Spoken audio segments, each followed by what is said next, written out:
যিসকলৰ গৃহহীন লোক তেখেতসকললৈ এটা মুখ্যমন্ত্ৰীৰ ডাঙৰ উপহাৰ সেইটো হৈছে যেনেকৈ প্ৰধানমন্ত্ৰীৰ আৱাস যোজনা ঠিক তেনেধৰণে আমাৰ আৰম্ভ কৰা হৈছে মুখ্যমন্ত্ৰীৰ আৱাস যোজনা আৰু এইবাৰ মুখ্যমন্ত্ৰীৰ আৱাস যোজনাৰ অন্তৰ্গত হৈছে 1,30,000 ঘৰ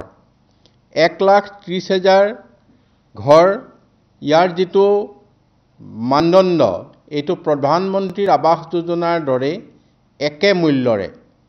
প্ৰধানমন্ত্ৰীৰ আৱাস যোজনা যিমান টকাত নিৰ্মাণ হৈছে সেই একে ধৰণে আমি এই ঘৰখিনি আগবঢ়াইছোঁ আৰু ইয়াৰে 10% ঘৰ 10% আমাৰ চাহ বাগিচাৰ কাৰণে ৰিজাৰ্ভ থাকিব চাহ বাগিচাৰ কাৰণে শতকৰা 10% আমি ৰিজাৰ্ভ কৰিবলৈ ঠিক কৰিছোঁ আৰু এইটো বৃহৎ পৰিকল্পনা যে গৃহহীন লোকসকলক এতিয়াও যিসকলে আজি ঘৰ পোৱা নাই সেইসকলক আমি 1,30,000 ঘৰ আমি নিৰ্মাণ কৰিবলৈ নিশ্চিত কৰিছোঁ আৰু অতি সোনকালে ইয়াৰ কাম আৰম্ভ হ'ব ইয়াৰ নাম হ'ব মুখ্যমন্ত্ৰীৰ আৱাস যোজনা ইয়াৰ উপৰিও আজি আমাৰ কেবিনেটত আমি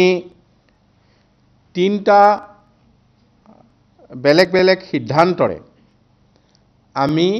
বসুন্ধৰা যিটো বসুন্ধৰাটোৰ অন্তৰ্গত কৰি আমি সৰ্বমুঠ 1,540 গৰাকী ভূমিহীন খিলঞ্জীয়া লোকক আমাৰ এই ভূমি আগবঢ়োৱা হৈছে আৰু এইখিনি আজি সিদ্ধান্ত কৰা হৈছে এইটো এটা অংশ মানে আমাৰ জিলাবিলাকৰ পৰা যিখিনি ৰিপৰ্ট আহি আছে এই ৰিপৰ্টৰ ভিত্তিত আমি যিখিনি জিলাত এতিয়া বসুন্ধৰাৰ কাম ইতিমধ্যে আগবাঢ়ি গৈছে সেইমতে আমালৈ আহি থকা ৰিপৰ্টৰ ক্ষেত্ৰত আমাৰ ইয়াত কেইবাটাও সিদ্ধান্ত লৈ আমাৰ 645 এটা সিদ্ধান্তত আছে 61 আছে 16 আছে 96 আছে 128টা এঠাইত আছে 197টা আছে ঠিক তেনেধৰণে আমি আটাইকেইটা সিদ্ধান্তৰে সৰ্বমুঠ 1,540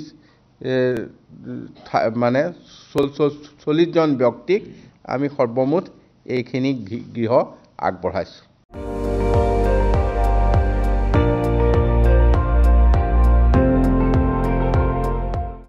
আপুনি চাই আছে ND24 সৰ্বশ্ৰেষ্ঠ নহয় সৰ্বোত্তমৰ দৌৰ